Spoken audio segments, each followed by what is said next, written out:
हज़रत उमर फारूक कहते हैं कि जदों मैं कुफर की हालत है ना जहालत ते मैं लुक लुक के जाके कुरान सुनता छुप के की करदा सा कुरान करीम सुनता सा। एक दिन मैं हुजूर नू मजाक करने वास्ते क्योंकि वो कहते मैं तो कुफर की हालत सा ना ते सारे लोग इस्तेजा उड़ाते सन ते मेरा भी दिल किया कि मैं हुजूर दा मजाक करा हासा करा ठट्ठा करा ते मैं हुजूर दे पीछे पीछे जा रहा हूँ ते आप हरम शरीफ में दाखिल हो गए और आपने नमाज नीत ली और नमाज नीत के आपने कुरान करीम पढ़ना शुरू कर दिता। उमर फारूक कहते हैं कि मैं कुरान सुन के ते मैं इतना महब होया कि सारी रात गुजर गई मैनू पता ही ना चला कि सुबह हो गई। जे सुबह हुई ना तो मैं वेखा ते अबू जेल भी लोग के बैठा ते सुनी जा रहा। अबू जेल भी उन्हें मैनू वेखा ते मैं अबू जेल नू वेखा, असी दोवें वेख के एक दूजे नू शर्मिंदा हो गए। क्यों भला चोरी पकड़ी गई ना ते असा दोवां ने वादा किया भी अज ते असी आ गए आंदा असी नहीं आवांगे। लेकिन आप फरमाते ने कि अल्लाह की कसमें उस तो बाद भी 2-3 बारी इवें होया कि मैं सारी रात कुरान सुनी जा रहा हूँ ते सुबह वेखा ते अबू जेल भी लोग के सुन रहा है। हुण तुसी देखो किस्मत की गल है कि मेरे आका करीम सल्लल्लाहु अलैहि वसल्लम ने दुआ मंगी इस असरा में जदों ये दोनों कुरान लुक लुक के सुन रहे सन। अल्लाहुम्मा आइज़्ज़िल इस्लाम, या अल्लाह इस्लाम नू इज्जत दे बि उमर इब्न अल खत्ताब और अमर इब्न हशाम, या अल्लाह इस्लाम नू इज्जत दे या उमर बिन खत्ताब दे जरिए या अमर बिन हशाम दे जरिए। अल्लाह ने उमर बिन खत्ताब नू पसंद कर लीता। जदों अल्लाह ने उमर बिन खत्ताब नू पसंद किया ते उमर बिन खत्ताब की ड्यूटी ला दी कि जा अज फिर कुरान सुन। उमर बिन खत्ताब जाते ने कुरान सुनने वास्ते। आज उन्हां दे दिल दे विच बीज लगना है कुरान दा। किवें लगना है? जदों आप जाते ने ते सरकारे दो आलम सल्लल्लाहु अलैहि वसल्लम तिलावत कर रहे ने अल हाक़्क़तु मल हाक़्क़ा वमा अदराका मल हाक़्क़ा कज़्ज़बत समूद व आदुम बिल कारिया फअम्मा समूद फउहलिकू बित्तागिया व अम्मा आदुन फउहलिकू बिरीहिन सरसरिन आतिया। हुण तुसीं देखो जदों ए वजन मुकफ़ा मुसज्जा जदों ए कलाम सुनदे ने ना ते हज़रत उमर फारूक सोच रहे ने कुरान दिल ते उतर रहा है ते उमर फारूक सोच रहे ने कि ये बड़ी कमाल दी शायरी है, ये बड़ा कमाल दा कलाम है। लेकिन उधर हम कनैक्शन मिल जाता है। जदों कनैक्शन मिलता है तो हुजूर उत्थे पहुंच जाते हैं कि ना ना उमर ये शायरी नहीं है, ये साहिर नहीं है, ये जुनून नहीं है, ये कहानत नहीं है, ये की है इन्नहु लकौल रसूलिन करीम। ये बुजुर्ग रसूल दे मुंह विचों निकला हुआ कौल है। वमा हुआ बिकौल शायर, ये किसी शायर दा कलाम नहीं। कलीलम मा तुमिनून, बड़े थोड़े लोग ने जिहड़े ईमान ले आंदे ने।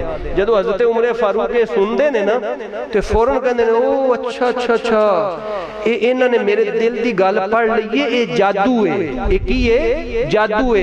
इधरों उमर सोचते ने कि जादू है। आप फरमाते ने कि नहीं उमर ये जादू नहीं है। वला बिकौल काहिन कलीलम मा तज़क्करून तंज़ीलुम मिर रब्बिल आलमीन।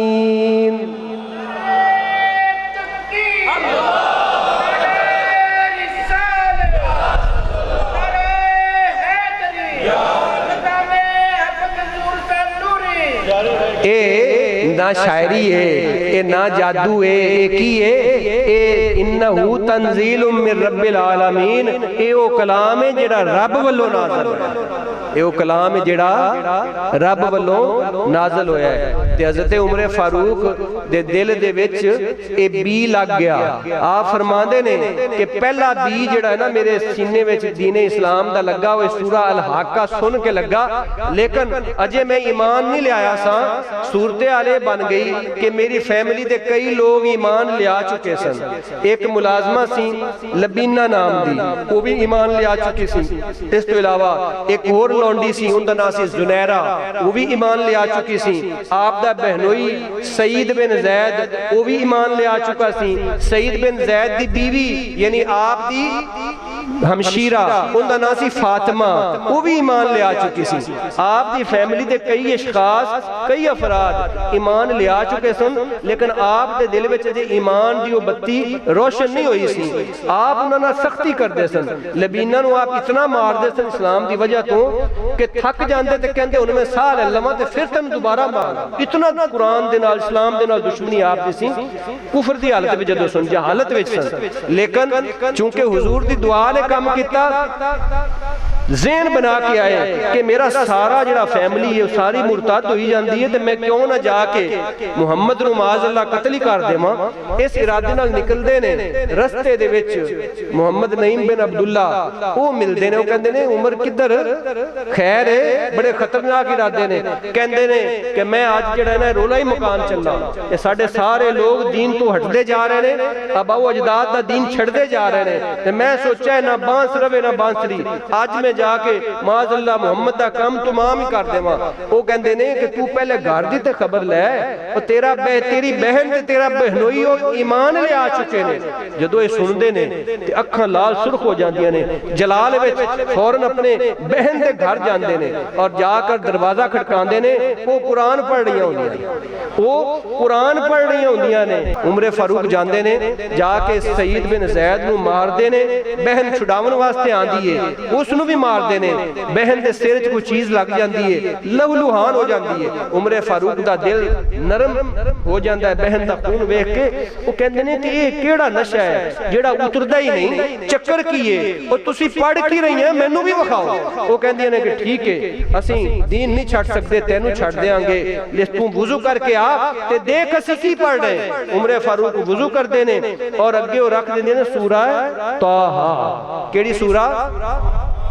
ताहा मा अंज़लना अलैकल कुरआन लितशका इल्ला तज़किरतन लिमन यख्शा तंज़ीलन मिम्मन खलकल अर्द वस समावातिल उला अर्रहमान अलल अर्शि इस्तवा लहू मा फिस समावाति व मा फिल अर्दि व मा बैनहुमा व मा तहतस सरा व इन तजहर बिल कौलि फइन्नहु यअलमुस सिर्र व अख्फा अल्लाहु ला इलाहा लहुल अस्माउल हुस्ना।